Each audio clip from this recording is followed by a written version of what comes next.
موجودہ دور کو بجا طور پر کمپیوٹر کا دور کہا جا سکتا ہے۔ علم کے حصول اور معلومات تک کی رسائی کے لیے جہاں تیز ترین ذرائع کا سہارا لیا جاتا ہے، وہیں کتابوں کی اہمیت اپنی جگہ موجود ہے۔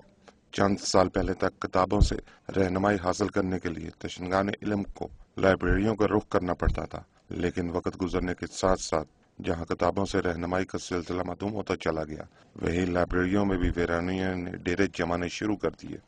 جہلم میں واقع اقبال لائبریری بھی ایک ایسی ہی لائبریری ہے جسے سابق بھارتی وزیر اعظم اے کے گجرال کے والد لجپت رائے نے اس لائبریری کو 1936 میں تعمیر کروایا تھا۔ تب اس کا نام لجپت رائے لائبریری رکھا گیا تھا۔ اندر کمار گجرال کے والد لاجپت رائے صاحب نے یہ لائبریری بنائی تھی، اور ہم نے اس لائبریری کو لاجپت رائے صاحب کے نام سے تبدیل کر کے اقبال لائبریری کا نام دیا تھا۔ میں سمجھتا ہوں ہمیں علامہ اقبال کی روح سے بھی معذرت کرنی چاہیے کہ ہم نے اس لائبریری کو ایک استبل میں منتقل کر دیا۔ ستم ظریفی دیکھیے کہ آج یہ تاریخی لائبریری وقت گزرنے کے ساتھ ساتھ کھنڈر میں تبدیل ہوتی چلی جا رہی ہے۔ المیہ یہ ہے کہ 1990 کے بعد آج تک اس لائبریری کے لیے ایک بھی اضافی کتاب نہیں خریدی گئی، اور اس سے پہلے خریدی جانے والی کتابیں 1992 کے خوفناک سیلاب کے نظر ہو گئیں۔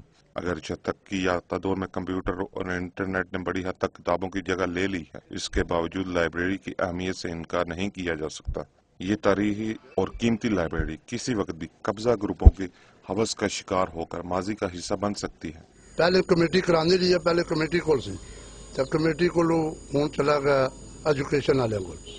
ایجوکیشن والے جڑے وہ بالکل خیال ہی نہیں کرتے، کوئی اس کی دیکھ بھال نہیں ہو رہی، ٹوٹ پھوٹ کا شکار ہے یہ بالکل۔ جو تاریخی ورثہ تھی ایک، یہاں پہ ہم آتے تھے، اخبار وغیرہ کا مطالعہ کرتے تھے، اس کے علاوہ اور کتابیں وغیرہ بھی ہیں، تو اس حالت میں نہیں ہونی چاہیے۔ گورنمنٹ محکمہ اوقاف وغیرہ اس کو رینوویشن کرے، نہیں تو شہریوں کو بولے وہ رینوویٹ کریں اس کو، تاکہ یہ بہتر پبلک پلیس کے لیے استعمال ہو، تاکہ آنے والی جنریشن کو اس لائبریری سے استفادہ ہو۔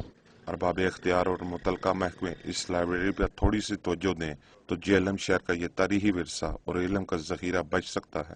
1947 کے بعد یہ لائبریری اقبال لائبریری کے نام سے منسوب ہو گئی۔ گورنمنٹ کی عدم توجہ کی وجہ سے لائبریری میں لوگوں نے آنا جانا چھوڑ دیا ہے۔ وقار احمد راجہ، آج نیوز، جہلم۔